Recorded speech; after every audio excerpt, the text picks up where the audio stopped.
What's going on, everybody? Hey, this is your boy JC from JC Eagles Talk. And tonight I have with me a special guest. Hey, when I tell you special guest, he's about to give us the insight on the Atlanta Falcons. We play in 11 days. This is what we've been waiting for to see how good they are, how bad they are. But I'm not going to spoil it. So without further ado, hey, let me introduce Bo Morgan. So, hey, let them know a little bit about you real quick. Well, you said it. I'm Bo Morgan. I am the executive producer of the Atlanta Falcons radio network. I also the executive producer for a local sports talk radio show in Atlanta that's on from 2 to 7 every Monday through Friday, which is on the flagship of the Atlanta Falcons, which would be Dukes and Bell, and that's on Sports Radio 92.9 The Game. And you're like, I'm a lifelong. I'm just like you. You and I aren't that much different. I grew up a Falcons fan, Yes. born and raised in the Atlanta area. And been I don't want to say a dirty bird because I know that's kind of old school, but I've been a Falcon for life, and I've been working with the radio network since 2010.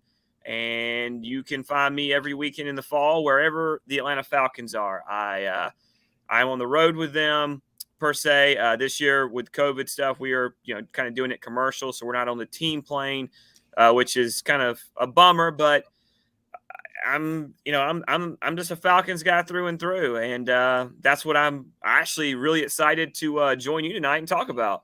All right, so look, hey, how long have you been reporting on the Falcons? So technically, I've been doing sports radio since 2008. So that's kind of when I've been working. 2009, I covered it. Was my first year actually covering the team, kind of on a beat per se. Did all the locker room stuff. And so since 2009, so I would say, what is this, 12, 13 years, something like that, somewhere around there. Okay. Hey, look, I'm an Eagles guy through and through. I'm from South Jersey, and Jersey is split in half. North Jersey are Giants fans, and South Jersey is Eagle fans. And that's how I end up being an Eagles fan, because I'm from South Jersey. But I love my birds. I know y'all the dirty birds, but we are the real birds. But without further ado, let's get into it. Hey, and my first question is this. Kyle Pitts. The Philadelphia Eagle fans wanted Kyle Pitts. So we was at number 6, the perfect spot to get Kyle Pitts. But I thought that we would never get him at number 6, that, either the Bengals would get him or the Falcons would get him. And it happened that y'all got him. So why did y'all choose Kyle Pitts over a quarterback at that position? Well, he's a unicorn, and everybody needs a unicorn. So that's why they chose him.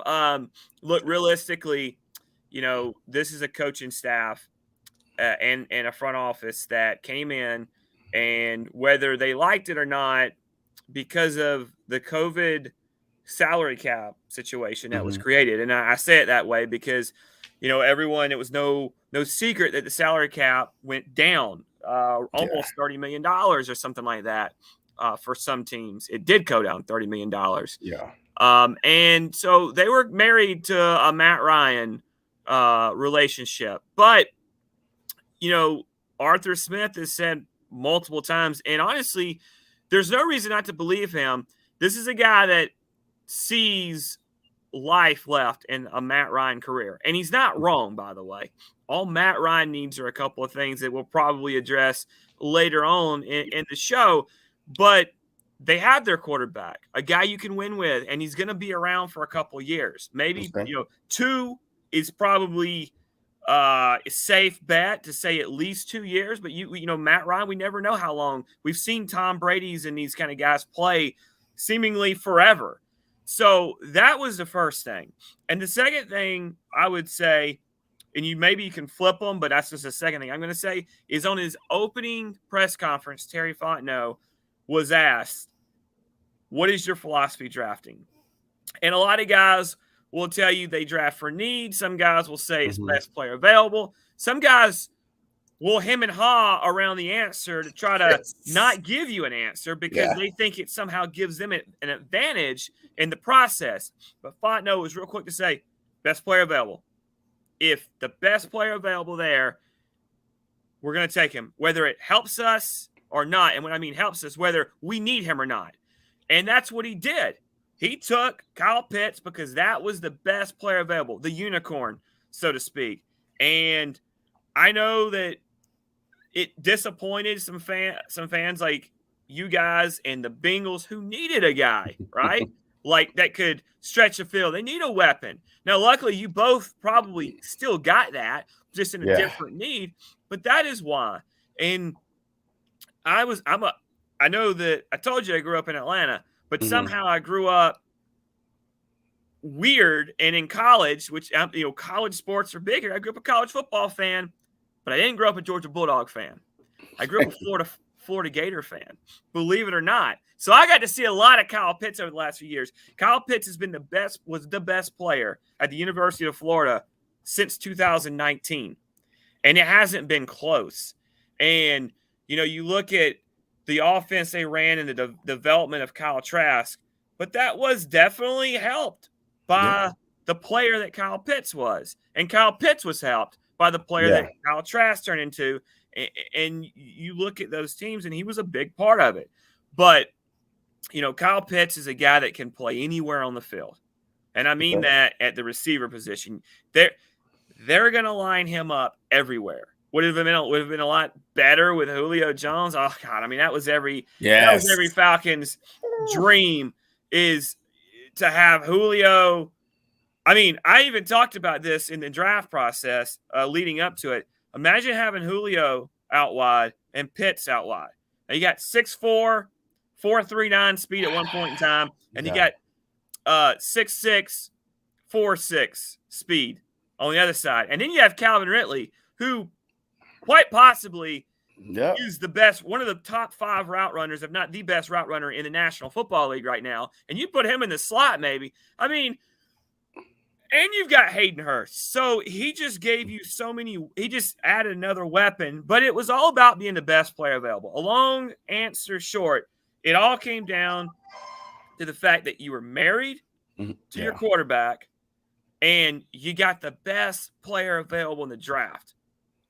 So that's what they did. That's why. It's easy as that. Nice.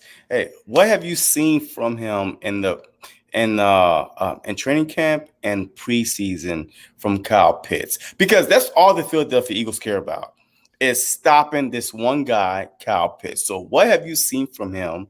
That is he unstoppable, unguardable? Like, is it going to be a DB on him, a middle linebacker on him? I mean, it's all these unanswered questions. So what have you seen from him so far that say, he's that guy, and ain't nobody going to stop us with this guy on the field? Well, I can even go back to before training camp. Look, what we've seen in training camp, and we've only seen one play from Kyle Pitts in the preseason on the field during a preseason game. Yeah, I saw that one. And you saw what he showed his range by twisting for a ball. Not a bad pass. It's a throw on the run. It was a tough play altogether. He showed his range, showed the ability to step on the accelerator, get upfield, blow by guys, and on top of all that, run through a couple of guys. So let's go right there. He's got the catching radius and the ability, the speed, and the power. And that's a total package. If you go back and watch him in college, especially last year, you would see guys like J.C. Horn. Yeah. Ring a bell? First-round draft pick. Surtain at Alabama. Yeah. Ring a bell? The Broncos. First-round draft pick. He went against both those guys, beat both of those guys. Won the SEC championship game. Obviously, he plays South Carolina. It's a regular season game. But that's how teams are going to put DBs on him. You're not going to put very few linebackers in this league are going to be able to line up with that guy. Yeah. And expect to win. I could see there being a time where he's getting a treatment a lot like we've seen Julio Jones get. And I think it's not going to be right away. I think teams are going to have to say, burn me, but I could see that kind of stuff. But I just don't see you lining up a linebacker on this guy. I don't think there's any way possible any defensive coordinator would even attempt that. You're going to see a DB on him. I think that there could be a time where you see a one or a first or a one or a two corner, your main corner even try to do that. And that's where you're going to get tough. That's where I think Falcons fans, I try to talk to them, and I don't know everything. I'm deep down at it. I talk to people, but I'm just a fan like the rest of us. But I would say when you look at this, Calvin Ridley might be the biggest winner in all of this, because I think he's still going to get a lot of the same treatment he got. Like once we get through maybe a few games into the season, we could see him getting the same kind of treatment that he got when Julio was here, where he's getting guys, one-on-one coverage. You might put the one on Calvin and, your top corner on Calvin and say, all right, we're going to put our two in another and safety help over here on Pitts, depending on where he's lined up, So I would tell you this, and I don't want to give away more of the show, but no, please do. Please feel free to give us more information. Go ahead, because us Eagles fans are watching, and we are, we waiting for 11 days from now. So please tell us a lot more about Kyle Pitts. If I'm trying to stop Kyle Pitts, I'm stopping Matt Ryan, and the way I'm doing that is I'm getting pressure. But I also want to get. I want to get up on it. Now you're gonna have to be careful, but you're gonna get really up in this guy. I would try to play physical, but then again, this guy's 6'6", and he runs like a deer. So yes, yeah. I think he's gonna have to be a guy where you do some kind of bracket coverage, because maybe you wait and see. But bracket coverage to me is gonna be a way to get at a guy like this.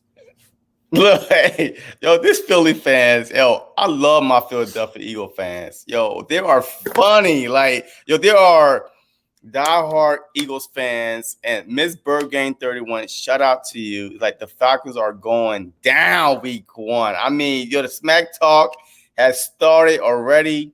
Birdman 951, one of my best guys. It's the Eagles' pleasure to send Matt Ryan on his retirement tour. You're welcome.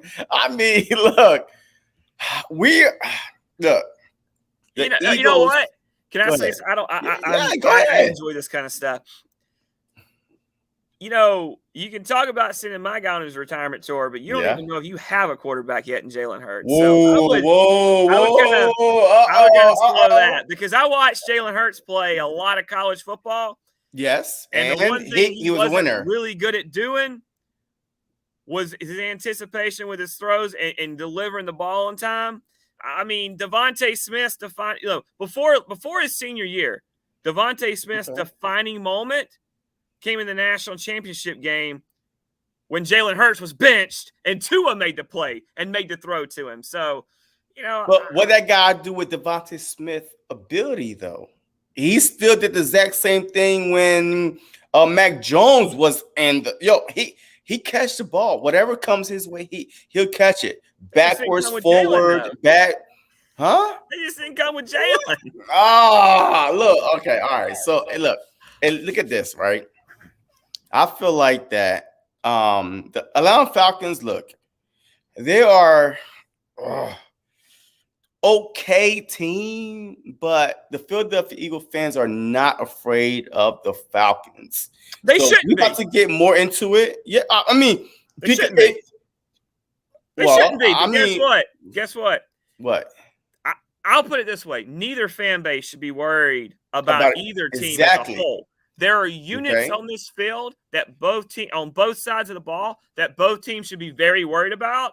Okay. As far as fans, but as a whole, these two teams, we basically might as well be wearing the Riddler suit, because there are a lot of questions. There are a bunch of question marks on in this season. but look, the thing is, how many times have we played y'all? And how many times have y'all beat us compared to the times that we beat y'all? What is the record? Like, I think you brought up, 2014 or 15, like before we went on live, and we beat y'all then. And, we beat y'all the next time. And, y'all beat us off a Nelson alligator arm. Like, he was wide open and he dropped a pass. So we would have dominated the Atlanta Falcons the past 5-6 meetings, probably, maybe. But I don't know. We never know like what would have happened. But I'm just saying, just based on what we was talking about and what we saw. I mean, the Atlanta Falcons, yes, it's always a tough matchup, but the Philadelphia Eagles, some way, somehow, even if we're down, we always seem to find a way to come back and at least try to make it competitive and try to win the game. Well, maybe we just send our coaches out to the 50-yard line before the game, and they can play paper, rock, scissors for the game, huh? Oh, hey, maybe we could bring, Dan Quinn in, the head coach back in, and, they'll be the worst defense in the league. Hey, who knows? But, hey, a defensive guru, but, hey, it is what it is. You know what? Hey, let's move on to your guy, your Matt Ryan guy, because this is the reason why we're not afraid of the Atlanta Falcons is Matt Ryan, because there was a lot of rumors, with is the Falcons going to draft a quarterback or a tight end or the best available. So is the money issue is the only reason why Matt Ryan is on this team? No, I don't for any reason believe it's just the money. Now, look, when you have a complete change in a regime, there's no job that's safe. None. And it doesn't matter who you are. It just, look, this is the thing. When people want to bring in their own philosophy and do their own thing, that's just the way it is. But the thing about it is Matt Ryan's contract, not ideal. Mm-hmm. But guess what Matt Ryan is? Despite most of these people that are going to tune in and not like Matt Ryan. Hey, us Eagle fans. It's not these people. These are Eagles fans, man. I don't want them thinking. I'm just glad the game's in Atlanta this year, right? Because my face might be on a milk carton afterwards. I'm just kidding. Yo, it's been on in Atlanta the past couple years. Look, because the last time we played y'all, Nelson Aguilar dropped the pass at Atlanta. 16 was Philly. The divisional game in 17 was Philly. Then we opened in 18 in Philly. And then last year, I believe it was last year. What the year before last? Yeah, the year before was last. in Atlanta. And then that's when we should have lost that game, the alligator arm. Yeah, that was also the Julio screen. No. That was the Julio screen pass game. But that came after the alligator arm. Oh, I know. Trust me. So trust me, it would not happen. The screen would not happen because we would have been playing like either prevent or anything out besides that one-on-one, that man-up defense, which was a block in the back, by the way. Block in the back, right? No. What? No. The offensive lineman literally threw our defensive back down from the back. I remember. Yo, oh my God. Hey, don't make me pull up this. It wasn't a block in the back. It was a block in the back. It wasn't. But look. Let me tell you. Look. Let's. I want to reset us for it. All right, fine. All right, that's but fine. No, that's not the only reason. Because, one of the things that I hear is Matt Ryan's not this anymore. Matt Ryan's not that. Mm-hmm. Matt Ryan's a lot of things. He's not done. The one thing, Matt Ryan's got a whole career, Birdman. Why don't you check the numbers? The only one-hit wonder that we can talk about would be Carson Wentz, which was a complete one-hit wonder. I think you guys know that guy was a one-hit wonder. And you know what? Jalen Hurts ain't even had a hit yet. Okay, so we can't even talk about him being a one-hit wonder because he hasn't had a hit record. All right. Or season, or whatever you want to call it. Hey, real quick, before we move on, hey, if you're watching the stream, man, look, go find every Eagles fan, bring them on this chat, man, because Mr. Bo Morgan brought his top-notch knowledge and shit talking, trash talking tonight. So we need to come on here. Ask whatever question you want, comments you want. We're going to pull it up, and we're going to show him what Philadelphia Eagles are about. Content creators, fans, everything. Let's go. Come on, man. Shout out to my guy, Bo Morgan. Yo, I appreciate you coming on. And you had the kahunas to come on because a lot of people said that the Philadelphia Eagle fans are the worst, including the content creators, and we are brutal. But you still, took my invitation, to come on and discuss the Atlanta Falcons. So I appreciate you for doing that. So thank you. Yeah. And look, it's all fun for me. The trash talk is part of it. I think Birdman and was it Lady Bird? I think Bird Gang, Miss Bird Gang, yeah, Miss Bird Gang. I love that, and I have a lot of respect because it's all in fun. Look, Matt Ryan is a guy who, like most of the quarterbacks in this league, I would say really all of them. We saw it in the Super Bowl. Look how good Patrick Mahomes is. Patrick Mahomes is literally top 2 quarterback in the league right now. But he looked bad in the Super Bowl because his O-line was distraught with injury. Matt Ryan has been missing an offensive line really for most of his career. You can go back and look at the years where the Falcons did a few things well. One, they passed and ran block well. 2010, division champions. 2012, NFC Championship game division champions. 2016, we know what happened that year. And 2017, that was a year where going into the playoffs, the Falcons' 2 starting guards were both out. But the line as a whole was good enough to go and beat LA in LA and then be a Keanu Neal botched interception in the first half, and then a goal line stand by the Eagles defense away from beating a team at home in the playoffs that won a Super Bowl. And by the way, talk all we want. That's one of the Philadelphia is not an easy place to play. No, it's not. On the road in January. So, and we were the underdogs. Y'all were the favorite by like a mile going into Philly that year. But some way, somehow, we pulled it off. Like, man, I'm not going to lie. You're the Falcons that year, I feel like just based on our defense, because it was at Philadelphia, at Philly, at the link that we had the upper hand, regardless of what all these fake analysts and experts, say. But I feel like that the Philadelphia Eagles had the upper hand because of that mindset. And like you said, Philly is a hard place to play, period. We chased out some superstars out of Philly. You have to be mentally tough to play in Philadelphia, even as visitors or home team. You have to be mentally tough. Yeah, it's not. I don't think anybody, especially when it gets cold up there. I mean, that place was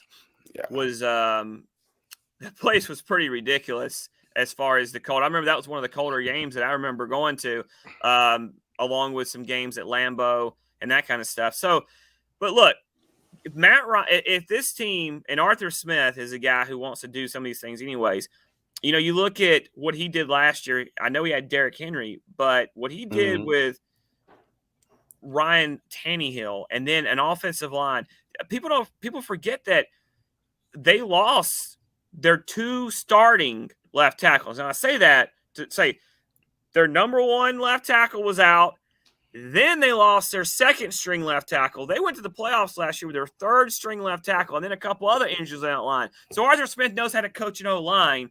So that's the thing that Matt Ryan needs. This guy could play 3, 4, 5 more years. Don't talk about mobility. I mean, Matt Ryan's got as much mobility, if not more, than Tom Brady does. Look, I know what Tom Brady is, but they're the same style of quarterback. They play the game the same way. So Matt Ryan's got more time left. Arthur Smith's job is to extend his career. And I think he is capable of that. This is an offense, while it's not quite the same, it's pretty much the same concept of what Kyle Shanahan brought in here. And you're not covering Kyle Pitts with a linebacker, Nathan. I don't know what kind of linebacker you got, but if you got a linebacker that can match up with a 6'6" guy that runs a 4.6, then he's not a linebacker. Okay. If he is, actually, you know what? There might be a guy that can do that. His name's Deion Jones, though. He plays on the other team. So I don't know. Deion Jones might be the best cover linebacker in the league. I don't know if I'd want him covering Kyle Pitts alone. Hey, look, I agree. I think you cannot put a linebacker on Kyle Pitts. You can't. I think that you need to put either a safety or a DB on Kyle Pitts, because like his height, his ability, his speed, like his talent overall is unmatchable. Like I don't get. That's why we wanted him on our team. But the thing is, we had Hurts and Goddard, so there was really no room for Pitts unless we was gonna put him on wide receiver. At wide receiver. So, but it is what it is. Two good linebacker, two good tight ends. Oh yeah, absolutely. So I mean, Matt Ryan is overrated, and he won't ever win a Super Bowl. So I mean, look, the thing is this: 28-3, I believe it was. How the hell y'all blew that? 28-3. What happened? Like, what was going through? In your opinion, what happened? Because I'm not going to put you in situations for you to say what was going through the player's mind, the coach's mind, but what did you saw if you was there, or what, what did you think that happened that they blew a 28-3 right lead? Yeah, look, you knew that New England was going to make a run, and you had to be ready for it. That game goes back to a few things, and I'm just going to literally just tell the truth. You go back to the end of the first half, and it's 14-3, and New England's driving, and they've had the ball for a few minutes. They get around 50, and Brady throws the pick six to Robert Alford. He returns it and makes it 21-3. And then, or I think it was 21. I think it was 14-0, made it 21-0 at that point. Mm-hmm. Actually, I know it because then New England gets the ball and goes down the field, ends the first half with a field goal. It's 28-1-3 at halftime. They make it 28-3, and Ryan's dropping back, and he's got Julio streaking. And all he has to do is just throw it. And as he goes to throw it, on the right side of the offensive line, Dante Hightower came late on a blitz off the edge and from the linebacker position, and he ran over. I don't even think he ran over. Devontae Freeman whiffed on a block, and he hit the hand, fumbled the ball. Patriots go in. I think they ended up going. I think it makes it 28. I can't remember if it was 28-9 or 28-11. They had a 2-point conversion somewhere in there. Anyways, so it's 28-20. Falcons are driving. Ryan rolls out, hits Julio on what would have been that was the play of the game. Incredible catch. Great throw on the run. And you're in there. You're at like the 20-yard line. You run the ball 3 times to kick a field goal. They didn't. They had a sack, had a holding call. And basically then they had enough to get them in field goal range. And then boom, penalty, takes them out, and the rest is history. So part of what I talked about at the beginning, how the score got to halftime, was the Falcons' defense was on the field for an extreme amount of time at the end of the first half, and then they were on the field for a long time. I think they had, if you go back and look, the plays that the Patriots ran to the Falcons was easily 2-1. And then some coaching decisions really cost them the Super Bowl. Now, Matt, you go back and look, and everybody can kill Matt Ryan all they want, and for some reason, he takes the blame for an entire coaching staff and 52 other players. But if you look at his playoff run, it was ridiculous. Joe Flacco and Eli Manning had 2 of the greatest Super Bowl runs we've ever seen in the modern era. Nick Foles. Look at their numbers. Nick Foles, though. Nick Foles was a backup. You look at Nick Foles' numbers, though. I'm talking about Nick Foles had a great run, but those defense. If you look at Matt Ryan's playoff run in 2016 and look at his Super Bowl, it's up there. It's one of the greatest quarterback runs that you've seen. Yeah, but are you sure it's better than Nick Foles? Because Nick Foles, number one, he was a backup. Number two, he was an underdog. Number three, he actually had to beat the Falcons, the Vikings, which at that time had the number one defense, like some way, somehow had the number one defense, and then went in the Super Bowl and outdueled Tom Brady and Bill Belichick. And he won with the whole Philly special. So I'm thinking that Nick Foles, if you look at one of the greatest playoff run will be Nick Foles. He got to be up there because you know what? He got the job done. I'm not saying he's not up there. I'm not saying he's not up there, but if you look at Flacco's, I'm talking about numbers. Look at Flacco's run and look at Eli's. I think it's the first Super Bowl run that Eli had. 2007, I think. Yeah. Yeah, where it was something, you look at it, it's like the Tyree catch on the head. Yeah. Yeah. Yeah, that was a 2008. Yeah, Super Bowl. It was 7 because 8 was the year Brady tore his ACL.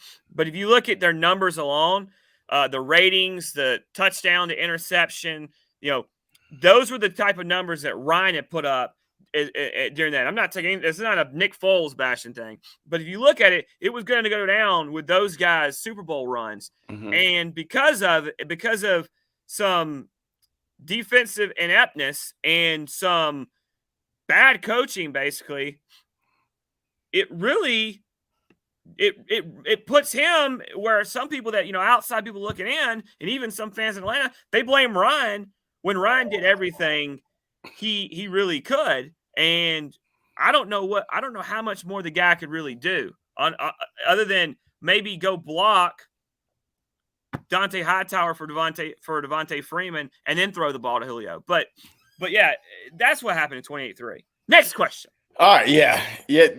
Let's move on to the next question, which is the Falcons' defense. They were horrible last year. I mean, Dan Quinn, I understand he was the head coach. Got it. But still, even as a head coach, your specialty is what? Defense. So why couldn't you take over the play calling? Why couldn't you fix it? Well, he did take over the play calling. That was the problem in 2019. Okay. He actually had to give up the play calling. And then obviously he got fired, I think 5 or 6 games in the last year. The problem with the Falcons defense. Okay. And it's been this way for years, even in the Super Bowl year, even though Vic Beasley had his one moment of fame with the 15.5 sacks, pass rush. The Dan Quinn defense is all based off getting pressure with your front four. It's a zone defense. And the whole basis of it is getting pressure with 4 guys. And they haven't been able to do that. They haven't had since the Predator left, since John Abraham left after the 2012 season. This team has struggled with finding consistent pass rush. Signed Dante Fowler last year. I don't know if that, what happened with last year. There, he's talked about it a few times. He was hurt. Some people said he didn't get used right. Whatever the case is, we need a guy like Dante Fowler, who, by the way, was paid well last year, and then he took a pay cut now this year. But the Falcons have to get pass rush. Now, Dean Pease, one of the best defensive coordinators that there's been in the last 20 years. Okay. Guy did great things with Baltimore. Look at Tennessee. Did great things with Tennessee before he decided to retire and now come out of it. That's the $1 million question in Atlanta. How's the defense? So what did y'all do to improve that defense? Because Philadelphia is coming to town.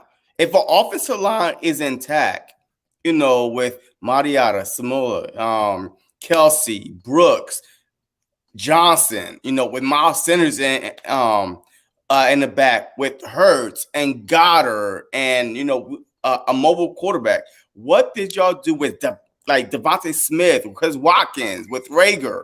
What did y'all do to improve your defense that makes y'all think that week one matchup, y'all might be able to stop us? Like, what did y'all do on your defense side? Because last year, y'all were bad. So what did y'all do throughout the either free agent or the draft to improve that defense? The strength of this team on defense is in the linebacking core. Yes, I agree. With Foye Jones. Foye and Deion Jones are two guys that completely get overlooked, especially Debo. You look at Debo's numbers. I think the guy might have more pick sixes than any other linebacker in the league at this point. I think he's got maybe 11 or 12 interceptions since he came in the league. And by the way, the guy's only been in the league since 2016. Now, that people forget that was his rookie year, was the Super Bowl year. Yeah. So that kind of thing is one of the but really this Devontae Smith, Rager, you got two guys that can run. Devontae Smith's route running skills are very good. You guys got great route running skills. AJ Terrell is a guy that played at Clemson. He was a first-round draft pick last year. He was thrown in the fire with no pass rush. And I'm not going to tell you, you sit here and just, I'm not going to say, Deion Sanders. I'm not going to say that. But the guy can play, and the guy has progressed. He's consistently gotten better. Now, on the opposite side, they've got Fabian Moreau, looks like it's going to be the other guy on the starting corner. They brought in some guys in Jerron Harmon and Eric Harris in the secondary. They're a little bit of, I don't like the word journeyman guys, because essentially, other than about 10, 11 guys per team, the league as a whole has got a lot of journeymen. This is kind of the way the salary cap situation plays out for it. But the thing I would tell you is this kind of whole transition from a 4-3 to a 3-4. It's kind of what we're going into. Okay. So you're going to have guys like Dante Fowler line up at linebacker. It's basically, he's going to be that 3-4 edge rusher. Really is a linebacker and it stands up.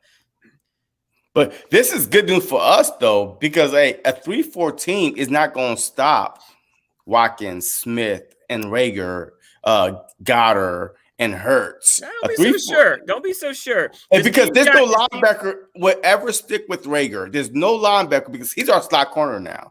He's our slot wide receiver. You're going to have there's no linebacker that's going to stick with him. Second round pick. Now, one thing that I'll tell you is Isaiah Oliver was picked to play the outside here, and for whatever reason, it didn't work for him.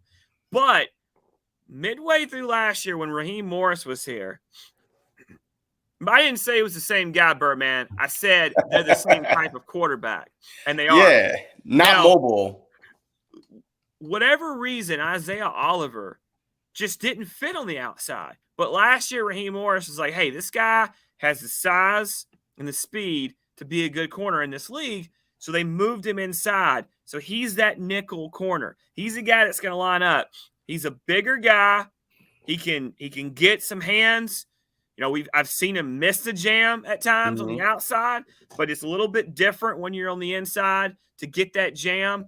And he's a guy that can run with some of these guys. I'm not saying he's Jalen Reagor speed, but we all know that that's not quite how it works for a DB. Yeah, it's not. Moreau's another bigger bodied guy that they want on the outside. One thing I'll tell you about this Falcons team is no one's seen a lot of them. The whatever reason, the ones have not played a lot. We've seen bits and pieces of the ones. We saw bits and pieces of the ones on Sunday night against Cleveland. I saw that, Cleveland played Baker. They didn't play Odell, but they played Baker. They had some of their ones, for the most part, most of their ones on offense against the Falcons, pieces of their ones on defense. Terrell was out there. Moreau was out there. Foye was out there. I saw Dante Fowler for a few plays. There was no Grady Jarrett, who was the best player on the defense, and no Deion Jones, who was the second best player on the defense. And somehow team was able to make a goal line stand. I don't know. They gave up a touchdown later. Who's stopping this guy right here? Hey, this is our slot guy. And this is our slot wide receiver. Who's stopping that guy? Hey, you see, you saw the catch. All all of our wide receivers been doing the exact same thing the whole like joint practice. One-handed catches, like crazy catches. You think a linebacker is going to stop?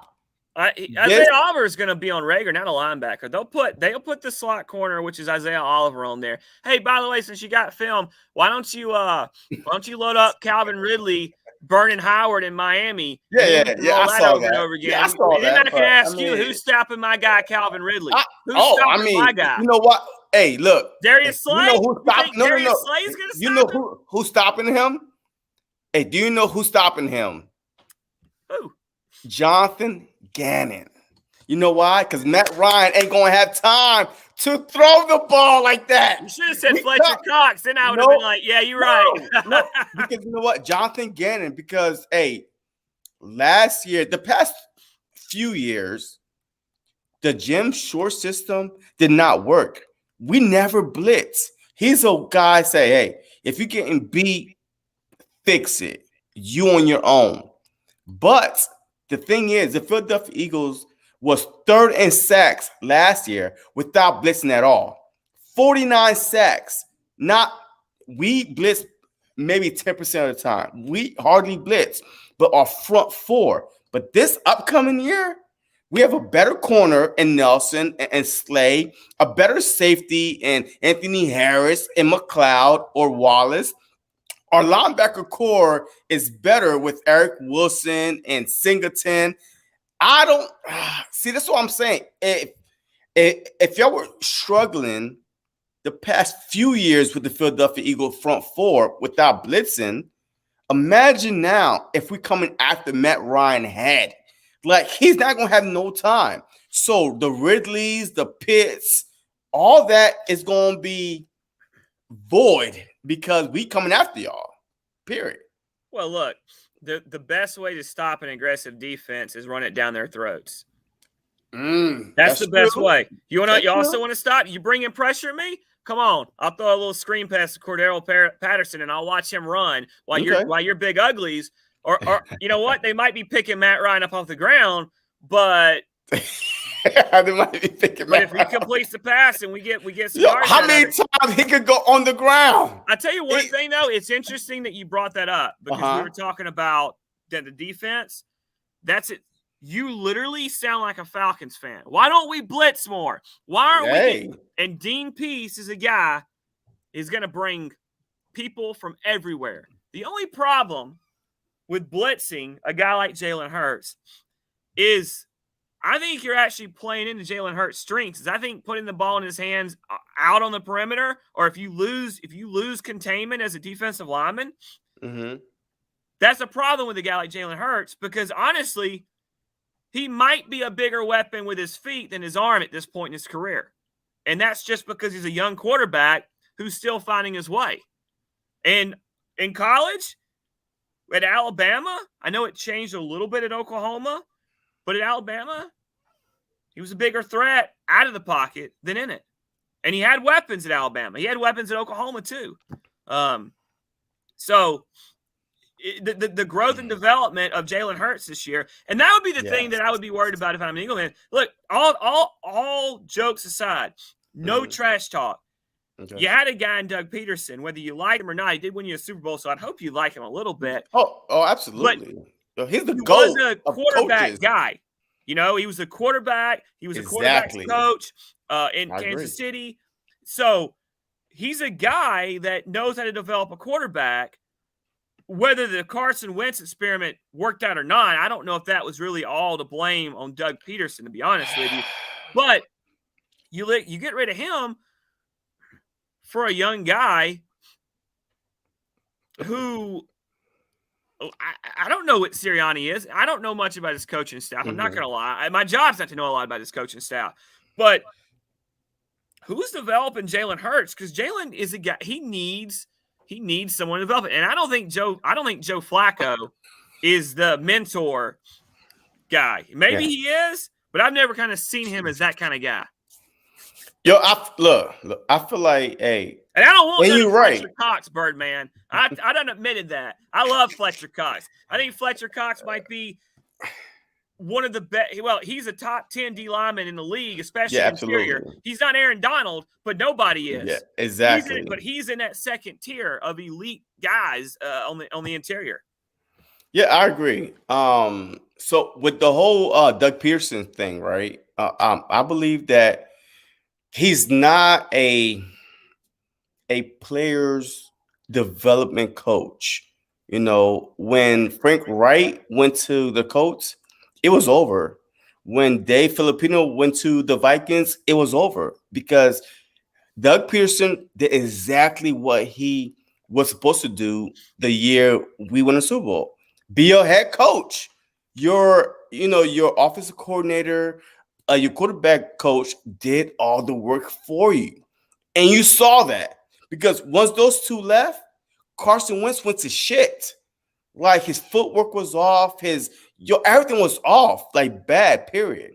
So yes, I do feel you, like, but he should got a little bit more time with the Philadelphia Eagles. I know we run out of time. So all right, look, the Falcons offense, run heavy or pass heavy, what does the Philadelphia Eagles have to look forward to? I mean, hey, you've seen the practices, you've seen the preseason. I mean, are they leaning one way or another or balance?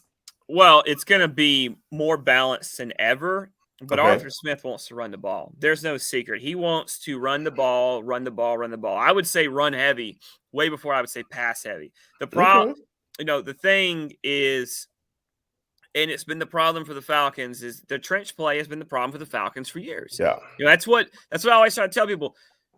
We can knock Matt Ryan all we want, and it's easy. It's always easy to kill the starting quarterback, no matter what team. I mean, I've kind of killed on Jalen Hurts. I've killed on Carson Wentz. But your offensive line was garbage last year. Your weapons weren't very good last year. You had Rager, but he came on, I believe, a little bit later in the season and really became that guy. So it's always easy. But if the Falcons have to be able to run the football, because that's the way this offense, not Matt Ryan, but this offense is set up to run the ball. And so if you want to, and he's going to want to run it on first down, he's going to want to run it on second down. But look, no offense in any league is going to be effective and do their job if they're in second and third and longs all night. Because then you forget, you get predictable. And as you said earlier, your new DC, he wants to bring the heat. And it's easy to bring the heat when you know that the other team is in long, down in distances are long. And so they want to run the ball. But I can see that being something where if they're not effective running the ball in the first half of this game, I could see them switching it up and opening it up a little bit more. I don't want to – obviously, it depends on the score as well. But, offensive linemen want to run the ball. So show me that you can run the ball and play bully ball. And I think the first two games I've said, you and I talked off. Here's the thing.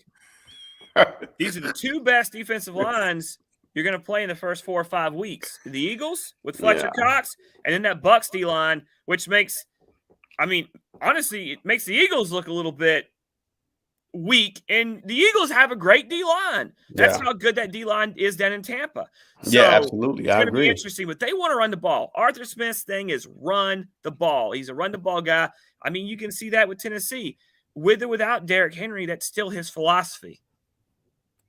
All right. Hey, before we move on, man, I have to read some of these comments, man. These Eagle fans are on it tonight. Like, hey, Birdman, Atlanta Falcons should never hire Bill Clinton as a head coach.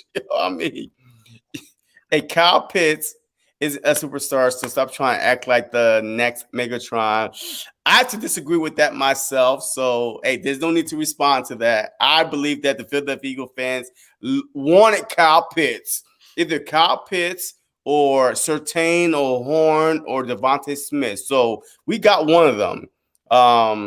Birdman, Fletcher Cox just text me, and he wants to know what Matt Ryan said for this.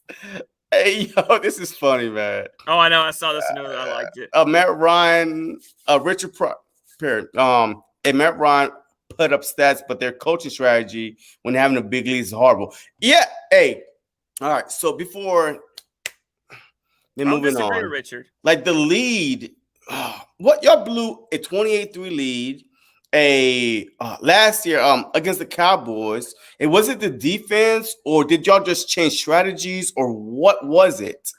Part of it was adjustments.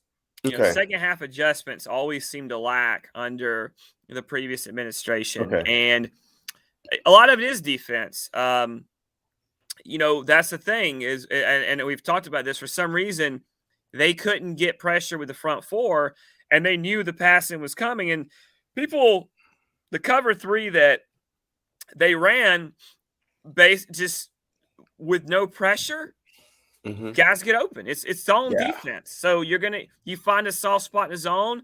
You basically sit in it, and then you got 7-10 yards, and you move, and then you stay on schedule, and you move the change, and you go down the field, and then you do those drives. You keep the defense on the field, and what happens? You wear them out, and then in turn, the offense has to come out there, and they immediately got to. And I saw this way too much, where Falcons go into halftime with the lead. Other team comes out second half, scores, or the Falcons come out in the second half and go 3 and out, and then boom, big drive, and then the Falcons come back, get a first down, then get behind the chains because they're trying to run the ball and they couldn't run it effectively, and boom. So it's easy to blame two, and it's easy to blame, the coaching strategy, but it's not really easy. It's easy to blame some of the defense as a whole, but the coaching strategy is what I meant to say is really where it comes because of the defense. And they're not sending pressure, and they're just playing that cover three, and it just wore down the defense. And then the offense got out of sync. Yeah. And we all know that, games have a flow. And I saw it happen too many times where the Falcons offense went to sleep. They didn't have a flow. There was no rhythm. And because of whether the lack of adjustments where the other team made adjustments. And by the way, the other team's making adjustments too. And I just felt like you always felt at that. I could have predicted at times last year what plays the Dirk Cutter ran offense was going to run in certain situations. And if I saw a 2 tight end set last year on first or second down, I absolutely knew they were running the ball every time. And the few times they wouldn't run the ball, they would be basically 2-man routes. And so Ryan literally didn't have time for guys to come open in a 2-man route. So he'd end up eating the ball. So I would say a lot of that was just coaching decisions and strategy, why they couldn't hold on to big leads in the past. And then it became almost like this albatross around his neck, almost like a monkey on your back. You remember, way back, take you way back, when Steve Young finally won his first game. Yeah, it was monkey off the back. Yeah, that's true. The whole big lead thing became a monkey on this team's back. And honest to God, I hope they can remove it this year at some point because it just was tough. I mean, I think the only time we didn't blow a big lead was against the Raiders, and that lead came late in the second half. And it's the Raiders, so we can all like the Raiders. Right? So look, I agree with everything that you said, and I can't wait. But I'm gonna read a few more comments, and then we're gonna move on to the next question. Birdman 95, the Eagles are going to win because we are built better in the trenches. True or false? Offensive lines, I can't say that the Eagles are head and shoulders better than the Falcons. The only reason I'll say that is the Eagles' offensive line wasn't great. They had injuries across it, but it wasn't great last year. It was 14 starting offensive line, by the way. Throughout the week, number one. Falcons, they've tried to revamp. Now, Josh Andrews, the starting left guard, broke his hand at practice yesterday, so now he's out. So now they've got to figure out that left guard. But they have they have Matt Hennessy filling in. Taking over for Alex Mack. He was a draft pick last year for the Falcons. I believe at a Temple. So you guys might be a little bit familiar with that area. And he beefed up over the offseason, kind of beefed up. He knew the center job was his. From all intent and purposes, everything we've seen and heard, he's the guy. Chris Lindstrom, a Boston College kid, coming into his third year, he's the real deal. Look, Jake Matthews, whether people like him or not, starts every freaking game, is as consistent as you'll get at the left tackle position. And by the way, we all know those don't grow on trees. There's maybe 15 in the entire league that are worth their salt, and he's definitely one of them. Top 8, 9, 10, 11, somewhere in that range. Our big question mark is really at right tackle and left guard. Left guard's the humongous question mark. Right tackle, Caleb McGarry. He's a guy that I know. I have some ties to him through certain ways, and I found he knew this offseason what it meant, what this season was for him, how big of a deal this season was for his career, especially in Atlanta. So he's a guy to prove himself. So both of our offensive lines, I would say, there are question marks. There's no doubt. I will never I'm a trash talker. I'm proud of it. Yeah, go ahead. I'm not going to sit here and tell you that the Eagles have a lesser defensive line than the Falcons. It's just not true. The Eagles have a very good, defensive line. You got guys like Josh Sweat, Fletcher Cox. Yes. Brendan Graham, Kerrigan, and we just picked up, and he's a backup, by the way. So I know, right now, so Sweat. How are these guys backups? I take them right now on my team. Exactly. So right now, we have packages. This is the 2017-2018 season all over again. Like, we are, man. And matter of fact, we played y'all in 2017, the year we won the Super Bowl. Maybe this might be another year. Who knows? But that year we played y'all in the playoffs. But we might just start off with that. But yeah, look, I agree with you. Birdman 951. The NFL just announced the Eagles Atlanta game will be rated R because Matt Ryan will be exposed. All right. Hey, great show. Look, I would definitely drop the link, and then y'all can check it out, and I'll also post your link when I drop it. So if Eagles content creators, trust me, they want to get Atlanta Falcons reporters and content creators on their show. So if you're available, then feel free to hit them up, because we always willing to try to see who's out there and try to get the breaking news as late as possible. And right now we are 11 days early, but guess what? You are a busy guy, so I had to get you when I can. So let's get it. Alvin Drago, you will lose. Caitlin, Jennifer Cox. Yes, sir. Look. All right. So let's get to the next question is, what is your biggest concern facing the Philadelphia Eagles? The defensive line. No way. Absolutely. Defensive line. Honestly, like I said, you guys, you're starting 4 with Barnett and Graham on the edges, Kerrigan backing that up, and then you have Fletcher Cox in there, and what was it? Is it Hargrave, Williams and Sweat. Look, you guys, defensive line. That's it. The second, and by the way, not a shabby secondary, but it defensive line. And it scares me, and we've talked about this because we talked about it just a minute ago. Our O lines are question marks on both sides. Both of our O lines are question marks, and Falcons fans are terrified right now of their offensive line and what it means. And any Falcons fan who has done their research on the Eagles game, and again, we're early, so they probably haven't. They're probably waiting next week. But it's the defensive line. There's no reason to overdo it. It's absolutely the defensive line. All right, so with that being said, your defensive line. So how is your offensive line going to hold up? Because this is the games are win and what the trenches. So how's your offensive line going to hold up? And why do y'all feel like, even if you even think that you're going to win the first week matchup? So why do y'all think that y'all going to win week 1? If y'all do think so. Well, I always think that I'm going to win going in a game. Doesn't mean doesn't mean I'm arrogant or I'm cocky. That's my attitude. To me, your attitude should always be your team's going to win. The negative, pessimistic fan I don't like. That's not who I am. I'm always open.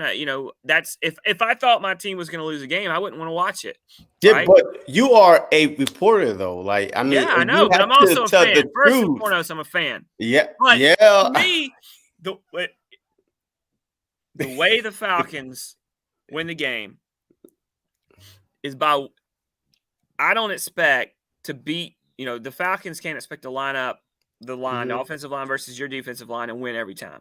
But you can do things. Run if you can run the ball and get some consistency. You got to scheme. Here's the problem. We all think that when we talk about it, we don't understand what they're going to do scheme wise. Yeah, exactly. And it's easy to say, I agree. well, your front is going to line up against mine and beat them, but they're not going to be playing like it's a preseason. It's not going to be, basically just generic.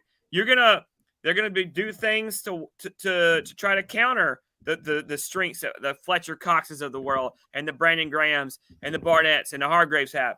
So you're going to game plan, but I would see coming out. A question for you, real quick. A question for you. The Philadelphia Eagles this preseason did not play their starters. Yeah.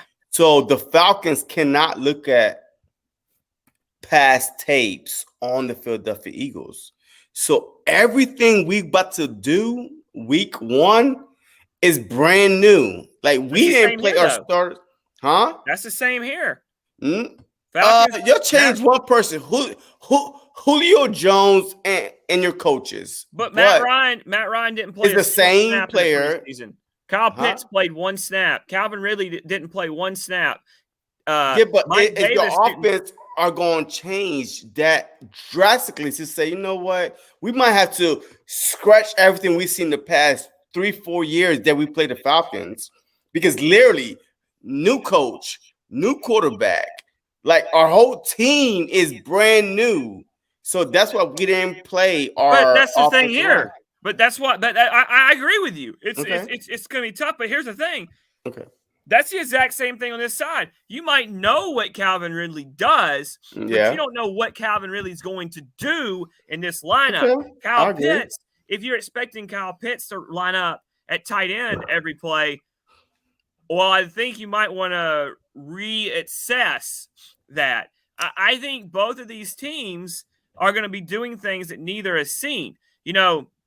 Just like we know what Fletcher Cox inside, what his moves are going to be. You know what he's going to do. But how are they going to use him? That's a different thing. You know what Grady Jarrett can do. But you don't know? You don't know how they're going to use Deion Jones, because Deion Jones is going to be playing completely different, because the last time you saw Deion Jones line up and Foye Oluokun line up, they were in a 4-3 defense. They were doing different things. They're going to be doing different things in different places. So I agree with you. I think both these teams are going to be kind of an unknown to each other. They're going to have to go off. I guarantee you the Eagles defense is going to be looking at concepts that Arthur Smith ran with the Titans and with A.J. Brown at receiver and with Derrick Henry instead of Mike Davis. Now, look, not comparing Mike Davis and Derrick Henry, because that's dumb. No, hell no. They're going to be used the exact same way, but you got to see the concepts and kind of get in his head. But both these teams, this whole 3-game COVID and the whole 17-game regular season with a 3-game preseason, and then last year nobody had a there's going to be a lot of unknowns. There's going to be a lot of unscouted looks coming in this game, and I can't answer that, just like you couldn't answer if I asked you. We don't know, because there's a lot of unknowns coming in this game. You're just going to try to see what you can. I mean, yeah, that's true. I mean, look, that's 100% facts, because I don't know what the Falcons is going to run. I could only go back to last year or the year before, but we'll see. But I've been watching the Falcons, and I was watching them really, really, really bad on defense, and they did not really improve on defense. yes, they got rid of their coach, and O'Neal was gone, and all those players that was hurt. But did y'all really improve on defense? So I feel like that the Philadelphia Eagle offense could take advantage of that just based on the previous years. I just don't played know y'all 4 out of 5 years. 4 out of 5 years. We are literally playing y'all 4 out of 5 years. Yeah, but they're out. Look, the one thing is, other than a few core players, they're different teams completely. Okay. Especially, really, the defense the Falcons bring is almost completely overhauled, even from the game in 19, and for the most part, there's a decent amount. Hayden Hurst wasn't on this team in 19. Pitts, Ridley was obviously there. The Mike Davis, so look, they're just different teams. Okay. The defense, I've seen AJ Terrell play one series in the preseason. Foye Oluokun played one series. Dante Fowler played 2 plays. I haven't seen Grady Jarrett, Deion Jones. So the thing I would say, and I tell Falcons fans, our offensive line is terrible. Well, I don't know. I haven't seen them. What do you mean? Well, I haven't seen our offensive line play other than the practices, which I wasn't at the joint practices in Miami. Obviously, I went down for the game, but I wasn't there for the joint practices where we were told the defensive line dominated the Dolphins. The offensive line looked okay at times. They had some bad moments, had some good moments. So it's tough because, honestly, neither one – personally, I don't know what the Eagles are bringing 100%. I know what Devontae Smith is in college. I know what Rager was last year. Yeah. I know what Jalen Hurts did a little bit of last year. But Exactly. he completed, around 60% of his passes, maybe? I know the offense. Oh, less than that. I mean, he was considered one of the worst quarterback passing wise. But he was able to get out of the pocket and create plays. And exactly. So, but yeah, we just don't know. It's just really these two teams are so unknown. Neither coach showed us anything. Head coach has understand. So it's a crazy. What are we doing? It's crazy. Yeah. Look, I agree with you 100%. Hey, Caitlin was like, "How do you think about us fans overall? Be real, the Philadelphia Eagles fans, because we travel. Besides the Oakland Raiders or Oakland, Las Vegas, and whatever their team is, the Philadelphia Eagles fans travel. So how, yes, you might have heard some things about us throwing snowballs and just beating up the opposition, at the opposition's team. It is what it is. But how do you feel about the Eagles fans overall? Just be real. Just keep it real. I've been to Philly. I've been to Philly 4 times for games. I've been in the stadium 4 times. The first time I was in Philly was the 2012 season when Vic was still the quarterback. Yeah, and that was the Nnamdi Asomugha year for you guys, the dream team. What? And, that was a bad year. I know. And, hey, don't bring that up. And it was hilarious because you guys were just killing Vic. You were killing Asomugha. I think you guys are tough. I'm not gonna lie. You guys are rough. Y'all bring it. Like, you got all fans have had bad moments. Atlanta fans have had bad moments. Ours seem to come in baseball games that are playoffs where they throw stuff on the field. But you guys are tough. I think you're passionate fans. You're tough, and you're tough on your teams. And look, absolutely, I don't want to sit in the stands and talk trash with 60,000 Eagles fans, because that ain't going to end up well for me. It ain't going to end up well for anybody. You should, opposing fans kind of normally need to understand that they're outnumbered in this situation. But I think you guys are tough. I don't have an issue because I love passionate people. Passionate fans I'm fine with. And I enjoy the trash talk. You guys have been awesome. You guys have had funny comments. So I enjoy that. So I have no issues. But I also sit in the radio booth during the game, so I don't have to be in there with you.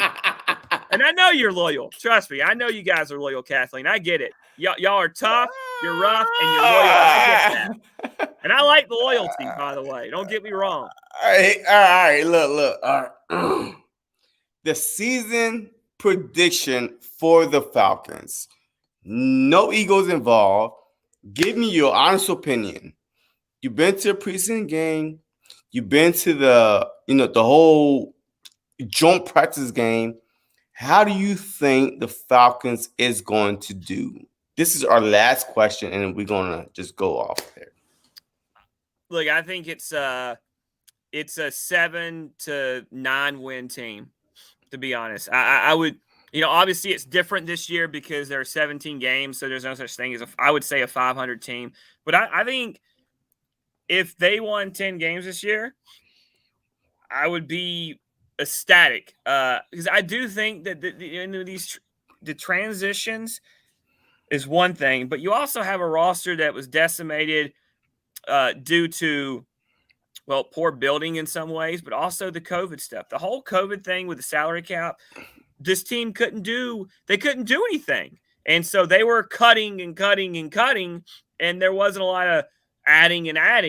And so the adding they did do was on a budget. So I would love, set 7 to 10 win mark, I think would be a great building block in the first season for Arthur Smith and Terry Fontenot.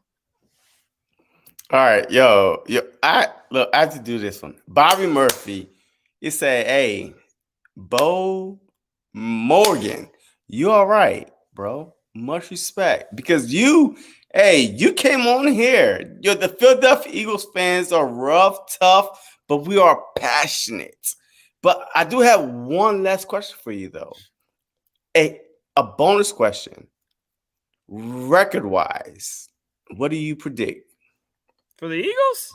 No, for you. Oh, for you guys. I'm gonna We're going undefeated. We're going to a Super Bowl. Hey, we are about to win the whole thing. Hey, we are Philadelphia Eagles, and we are winning it all. Well, it is what it is. Hey, if Jalen Hurts takes another team to the championship game, I just hope he doesn't get benched in the second half this time. Oh, hey, look. Hey, we got the mustache guy, Minshew. Minshew is here, and he's here like Nick Foles to save us. He's not an all-season starter, but he could get us through 4 games, which is wild card, NC wild card game. Well, I think you can win the East. Wild card, you might not need a wild card. The East is up for grabs. All right, so wait. Hey, okay. So do you think, all right, so who's going to win the East? Dallas. Okay. All right. I would say Dallas only because Dak's back. I think Dak is the best quarterback in the division. I think Mike McCarthy. Mike McCarthy got a lot of heat, but he took a lot of bad Green Bay teams. Those bad Green Bay team with Aaron Rodgers. Yeah, Who else do they have? Brett Favre and Aaron I'm talking about the The That's all you need to know. 2014 Green Bay team was nothing special. They went to the NFC Championship game. The 2016 Green Bay team was decimated with injuries. Went into Dallas. They got Aaron Rodgers playing. Okay, yes, true. There's still a lot of coaching that goes involved. Went in there, beat Dallas, and then came here, and then we took care of him. But that's another story. He did a good job. The question mark for Dallas is going to be defense, and if Dan Quinn can turn them around. But look, I think the Cowboys might be the favorite because they got. Well, they are the favorite. They got the quarterback. They got Dak. Yeah. And Ezekiel Elliott looks, he looks lean down and ready to go. So I would honestly go with the Cowboys, but I just think that division is for free for all. Yeah. I agree 100% with you.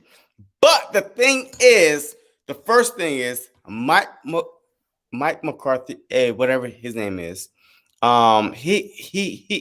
he has not been a proven coach. Brett Favre, Aaron Rodgers. Those are 2 Hall of Famers. He's got a Super Bowl with him. One Super Bowl. And you have a Hall of Fame quarterback and you won 1 Super Bowl, which was 10 plus years ago. So we can't even count that. That's irrelevant. Oh, Doug Peterson. Doug Peterson Doug Peterson won a Super Bowl with Nick Foles, not Hall of Fame, and a backup. Y'all blew a 28-3 lead with Matt Ryan, which I think is a Hall of Fame quarterback, but y'all still blew it. So it takes more than just a Hall of Fame coach. You have to inspire your players. It also takes more than a Hall of Fame quarterback. McCarthy deserves credit for some of these. He's still a good coach. And by the way, you know why Mike McCarthy's not in Green Bay anymore? Because he was old. No, because his passive aggressive quarterback stomped his feet and held his breath until he ran him out of town, he's now trying to do with the GM. Wait. No, Aaron no Rodgers way. is a Hall of Fame quarterback, but Aaron Rodgers is the reason why Mike McCarthy's not there. And I agree. By the way, because his play calling was stale. Forget Mike McCarthy's the guy that developed Aaron Rodgers. He's the guy. No, he didn't. Okay. Aaron Brett Rodgers developed Aaron Rodgers. Huh? Because I think that Brett Favre developed Aaron Rodgers. Sitting there for 4 years, I think 3-4 years, and watching this guy and being in the film room with the same guy. Yo, Mike McCarthy don't deserve no damn credit. Because we saw he had Aaron Rodgers before he got fired. He had the same guy. Why did he get fired? His mindset was so stale. I hear you're saying, but those teams were not the teams that they weren't stacked teams. Those weren't great teams. Aaron Rodgers might be great, but this is why Aaron Rodgers is doing what he's doing right now, because those teams, he wants more talent. The Green Bay Packers have shown for years that they do things on their own way. I mean, they drafted Jordan Love instead of going and getting Aaron Rodgers help. That wasn't just a random thing that happened. Why do you think that, though? Because the quarterback was that superior, and he was that good. Because they thought he was done. He had terrible his last 3 years before 2020. They were average years. He was an average quarterback. On their knees this offseason trying to get him back. Regardless of the coaching staff. He went out because they drafted a quarterback MVP year. And then he went out and played well. Where was that effort at when McCarthy was there at the end? That's all I'm saying. I love Aaron Rodgers as far as his ability. Guy's Hall of Famer. He's top 3 quarterback in the league. But the fact of the matter is McCarthy got scapegoated by Rodgers and by the front office when those teams weren't great. Mike McCarthy needed to change his ways. There's no doubt. Yeah, he was old school. He was old school. He had Dak. Dak had terrific numbers until he broke his ankle last year. But before he broke his ankles, Mike McCarthy play calling was horrible. You should kick a field goal instead of going for it. And guess what? Even the year before that, and before Dak broke his ankle, this is Mike McCarthy's 3rd year, by the way. This is his 2nd. Is it his 2nd? Yeah. Because his 1st year, I believe that he went for a lot of bad play calls, that he should kick the field goal. And it was like, oh, damn, he should get field goal.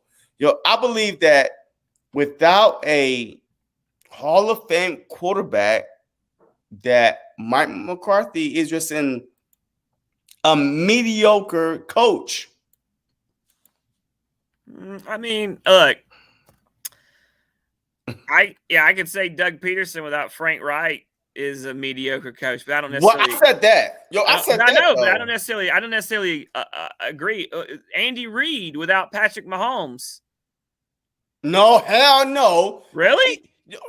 He went through 4 NFC championships. And he only won one. And then he lost his Super Bowl. But the Cowboys haven't been to an NFC championship in 25 years. And it's not about the Cowboys. Mike McCarthy went to what? 5 with the Packers? But I'm saying, though, Dak Prescott is not, Donovan McNabb, And he's not. I believe that Donovan McNabb, those he Eagles teams did. that McNabb had just unbelievably good defenses. But the thing is, though, he did less. He did more with less than any other quarterbacks. Like, period. The year that he had T.O., what happened? Super Bowl. And they lost. The 1 year he threw up in the huddle. Yeah, look, I understand. But the Philadelphia Eagles still got the big game.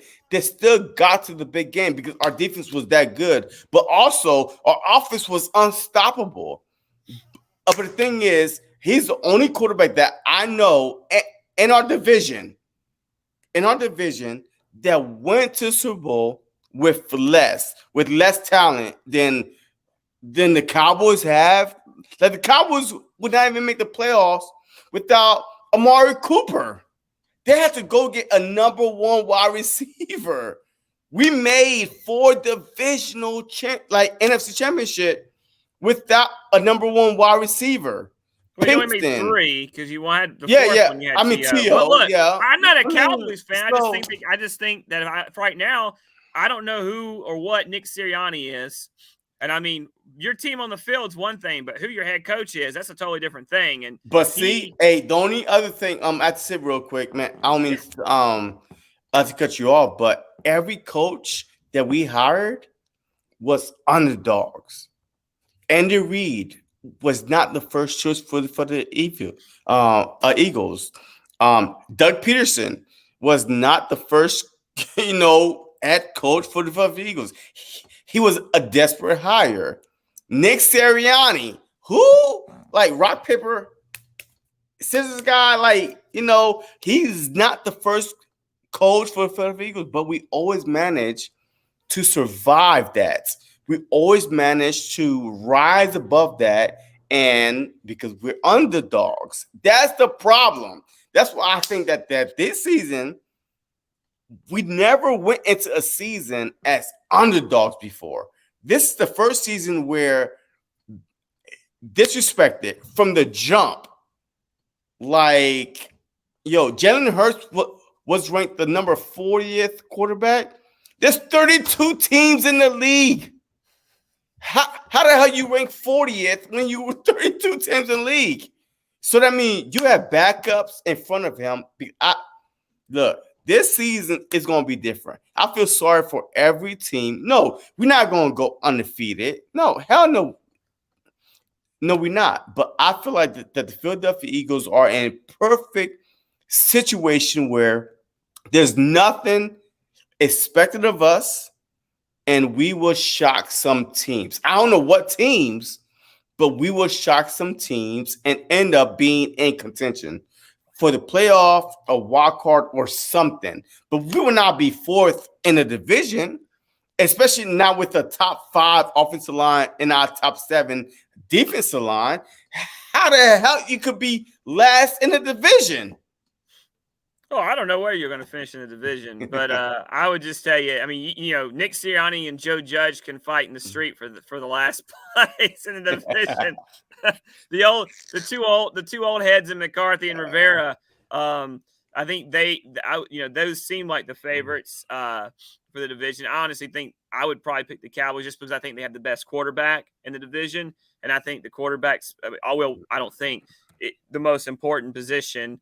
One position in football is the quarterback. That's why they get paid more than anybody else. So I'd pick them. But I think that for us, I think the Falcons have a real good shot at being the second best team in the South.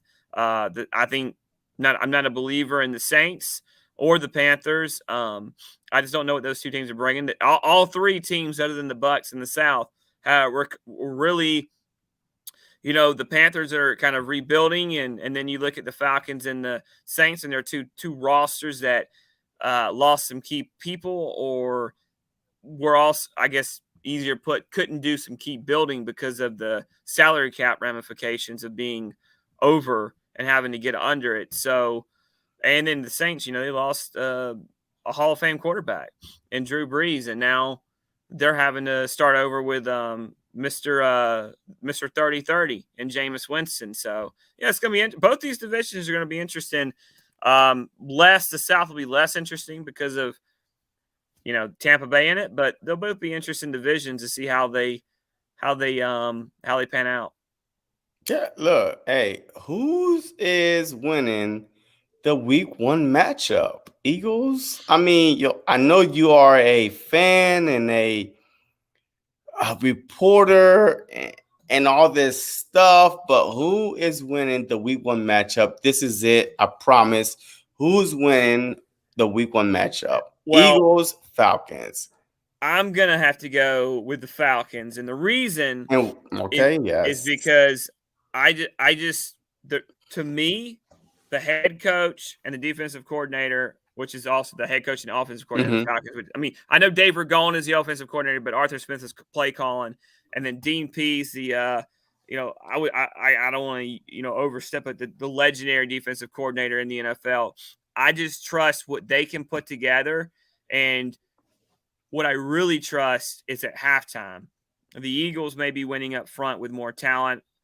That could happen. But the adjustments after what you've kind of seen, I'm going to take the adjustments from two, to me, more proven coaches.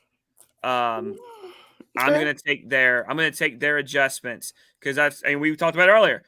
That was one of the issues this team had, the Falcons had, was second half adjustments and the second half. So I'm going to trust that that's something that this team has upgraded. So that reason alone, I'm going to take the Falcons for the second half adjustments after the Eagles kind of put out there what they're wanting to do.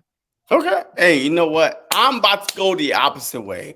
I'm going with the Philadelphia Eagles. There's like 3-4 reasons. The first thing, what tape are y'all guys going to go off of? Nick Sirianni literally says after his rock, paper, scissors thing that he's not going to put nothing out there. The biggest advantage the Philadelphia Eagles have is the unknown factor. There's no unknown. We could run 12 personnel, 21 personnel, a 3-4 defense, a 4-3 defense, because we practice all that throughout training camp. So the unknown factor is number one. Number two, your offensive line is suspect. Even you said that. Like, your offensive line is suspect. We got Cox and Hargrave. This is the first season out of the past 3 seasons that the Philadelphia Eagles are going into the season healthy, completely healthy. I haven't seen this before. Yo, I'm shocked right now. Yo, I'm still knocking on wood, on fake wood, every wood I could find. But, we are going into the season completely healthy. No one is injured. No major injury. Last year, 7 starters was hurt off the team for week 1. So this upcoming season, nobody is on IR or hurt. We're coming in completely healthy. Number 3, the Jalen Hurts factor.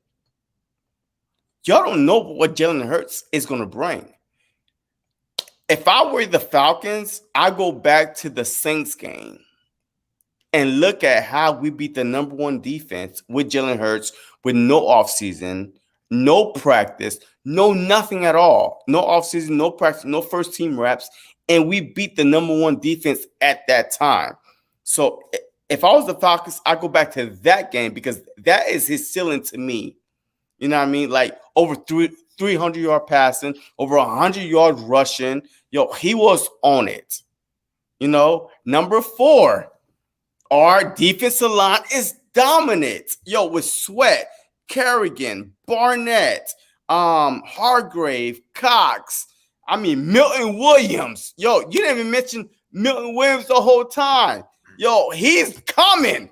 Milton Williams is coming because and your offensive line is your weakness. So how the hell y'all going to stop that package? Even if y'all win the first 2 quarters, there's 4 quarters in football.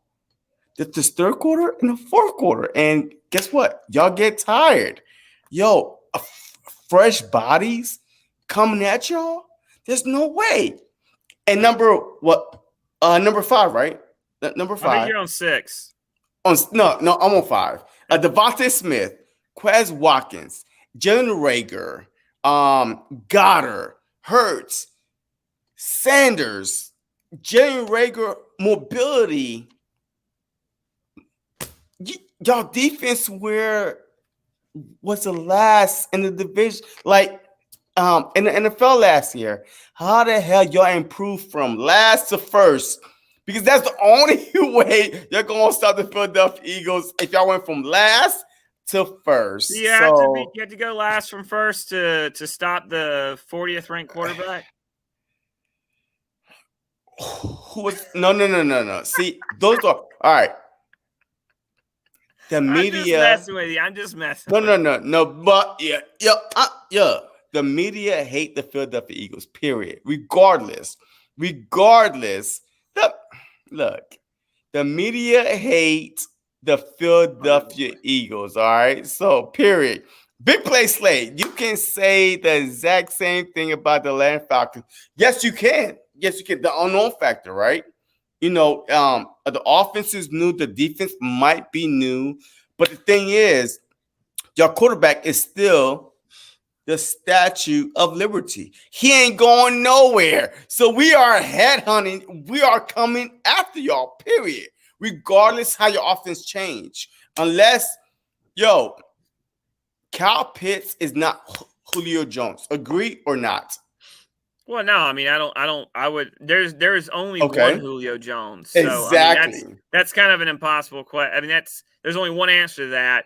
There's Kyle Pitts, and that's the problem. Kyle Pitts doesn't need to be Julio Jones. Kyle Pitts needs to be Kyle Pitts. Yeah, but who killed the Philadelphia Eagles? Julio Jones. That's the problem. You had Ridley, and you had the same, offense and defense. Julio Jones is the Philadelphia Eagle killer. Period. Without him, you'll probably be like 0-15 or whatever. How many times we played you? Julio Jones is the big factor. This year, we don't have to double team Kyle Pitts. At least we do not know yet, though. You know what I mean? So that's one thing I gotta say. Man, I don't know yet if Philadelphia Eagles will double team Kyle Pitts. We might switch to Ridley.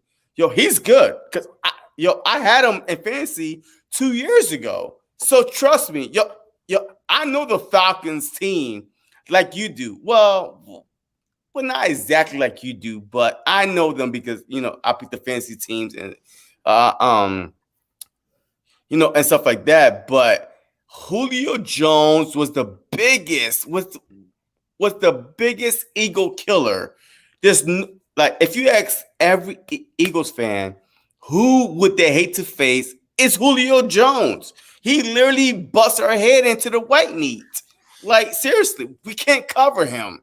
We got a number 1 corner and Byron Maxwell. And Julio Jones got Byron Maxwell. I bet you do. I bet you do. Because he gave up over 200 yards to Julio Jones the first game of the season. Mm-hmm. Yeah, 2015. Yeah. I remember that. Yeah, I know. Byron Maxwell's still talking, by the way.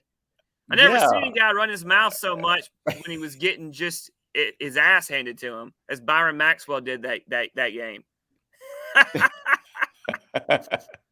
Oh man, I can't wait. It's gonna be so much fun. Yep. It is gonna be so much fun. And I really, really appreciate you coming on tonight. I know that you're a busy guy. So once again, we're about to get off. So let them know who you are and where they could find you. And hey, guess what? If you want to collab with more Eagles content creators, we are open. So let them know where you are because we are coming for you. So let them know.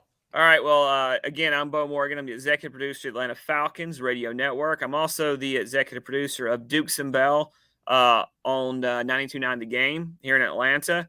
And you can find me at Squidbilly929. That's my radio nickname. It's you can you look me up, but at Squidbilly929 on Twitter. Just hit me up. You want to talk trash for the game? We'll have fun. It's all about it, man. We just look. What's up, sports live in the ATL? Yeah, look. Just we love talking trash. We love the hype for the game. Can't wait for the NFL season to get started. Really appreciate you having me on, man, and I enjoyed the conversation and all the chat from the viewers, man. It was a lot of fun. Yeah, look, absolutely, man. Hey, once again, hey, I appreciate you coming on and thank you. I mean, but that's my plan, to try to get some type of reporter from every team before we play them to try to see, sense where they're at. I don't want to get fans. I want to get somebody that covers, the team to actually hear some facts. Like, okay, so why don't you think that our team is better than yours? I don't want no fans because a fans is always going to be Atlanta's going to win, San Fran's going to win, and that's it. But why? Like, you know what I mean? So I appreciate you. Absolutely. Yeah. So I really, really appreciate you coming on. And whenever, regardless if we play each other or not, whenever you want to come back on, just let me know because I'm always open to collab with everybody else because I love sports. I love football, and I could talk any team, any game whenever you want. So I appreciate you, and hey, this is the brotherly love, man. Hey, we from Philly, and we show anybody some brotherly love. So hey, I appreciate you, my guy. No problem. Thank you for having me. As always.